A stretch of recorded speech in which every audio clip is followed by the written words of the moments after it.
வணக்கம் முக்கரோட உறவுகள். இன்னைக்கு நம்ம எங்கே இருக்கோம்னா வெள்ளையங்கிரி மலையில் இருக்கிறோம். இது எங்கே இருக்குதுன்னா நம்ம கோயம்புத்தூர் மாவட்டத்தில் ஈஷா யோகா மையத்துக்கு பக்கத்துலேயே இருக்குது.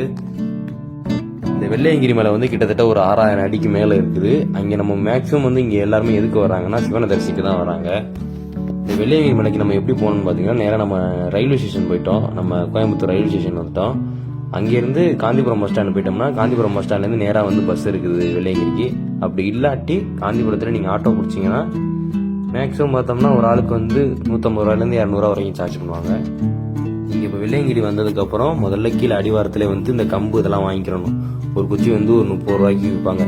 அப்படி இல்லாட்டி நீங்கள் கம்பு வாங்கலாட்டி நீங்கள் கொஞ்சம் தூரம் முன்னறிக்க போனீங்கன்னாவே அந்த படி ஏறதுக்கு முன்னாடிக்கே கீழே வந்து ஓரத்தில் ஏற்கனவே மலை ஏறிட்டு கீழே வந்தவங்க வந்து அந்த இடத்துல போட்டிருப்பாங்க அவங்க யூஸ் பண்ண குச்சி. அப்படி ஓரத்தில் போட்டுருக்க குச்சி கூட நீங்கள் எடுத்து யூஸ் பண்ணிக்கலாம் மேலே போகும்போது. ஏன்னா நீங்கள் குச்சி இல்லாமல் மேலே ஏறிட்டு இறங்குறது வந்து ரொம்ப சிரமம். அதே மாதிரி நீங்கள் மலை ஏறதுக்கு முன்னாடி வந்து தண்ணி வாட்டர் பாட்டிலில் நீங்கள் பிடிச்சி வச்சுக்கோங்க.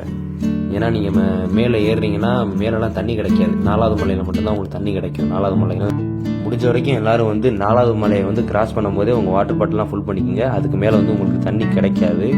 நீங்கள் கீழே இறங்குற வரைக்குமே வந்து நீங்கள் அந்த தண்ணியை தான் யூஸ் பண்ண முடியும். அதனால் தண்ணியை மட்டும் கொஞ்சம் சேவ் பண்ணி வச்சுக்கோங்க.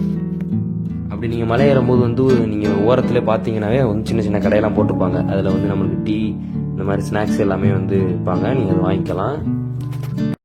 ஆனால் அங்கே வந்து ரேட்டு கொஞ்சம் கூட வைப்பாங்க. ஏன்னா இங்கேருந்து மலையில் அவங்க தூக்கி கொண்டு வச்சு விற்கிறனால வந்து ரேட்டு கொஞ்சம் கூட தான் விற்கிறாங்க.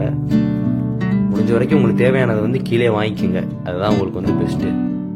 அதே மாதிரி நீங்கள் வெள்ளையங்கிரி அந்த மேலே நம்ம சிவனை தரிசிக்கிறதுக்கு முன்னாடி நீங்கள் 6வது மலை போகும்போது அங்கே ஒரு நீரூற்று மாதிரி ஒன்று இருக்கும். ஒரு சின்ன குட்டை மாதிரி தான் இருக்கும். அதில் வந்து தண்ணி நிறைய கிடக்கும். அந்த தண்ணிக்கு உள்ளே வந்து ஒரு சிவலிங்கம் இருக்கும். நீங்கள் அங்கே போய் குளிச்சுட்டு ரெஃப்ரெஷ் ஆகிட்டு கூட போகலாம். முடிஞ்ச வரைக்கும் நீங்கள் எப்போ ஏறுறீங்கன்னா காலையில் விடிய காலையில் ஒரு 4-4:30 போல் நீங்கள் ஏற ஆரம்பிச்சிங்கன்னா கரெக்டாக இருக்கும். ஏன்னா அப்போ தான் கொஞ்சம் விடியும், நல்லா வெளிச்சம் தெரியும். இப்போ நம்ம நைட்டு ஏறோம்னா அந்த டைமில் வந்து எந்த படியெல்லாம் ரொம்ப மோசமாக இருக்கும். ஃபுல்லாகவே ஃப்ளாஷ் ஆன் பண்ணிக்கிட்டு போகிற மாதிரி தான் இருக்கும். ரொம்ப கூட்டமாகவும் இருக்கும். அதனால் நீங்கள் காலையில் விடிய காலையில் போனீங்கன்னா வந்து உங்களுக்கு வந்து கரெக்டாக இருக்கும். சாயந்தரம் நீங்கள் போய் சாமியை பார்த்துட்டு ஒரு 1/2 மணி நேரம் ரெஸ்ட் எடுத்துகிட்டு திருப்பி இறங்குறதுக்கு உங்களுக்கு கரெக்டாக இருக்கும். மலை ஏறதுக்கு வெள்ளையங்கிரி மலை வந்து வருஷத்தில் வந்து 3 மாதம் மட்டும்தான் வந்து ஓப்பனில் இருக்கும். அதாவது இந்த பிப்ரவரி எண்ட்லேருந்து இந்த மே மாதம் எண்டு வரையும் அந்த இதில் இருக்கும். அதனால் முடிஞ்ச வரைக்கும் எல்லோரும் வந்து சீக்கிரம் போயிட்டு பார்த்துட்டு வந்துடுங்க. எல்லாருமே பார்க்கக்கூடிய ஒரு முக்கியமான ஒரு இடத்துல வந்து இது ஒன்று. மறக்காமல் நம்ம முக்கரோட சேனலை சப்ஸ்கிரைப் பண்ணிடுங்க.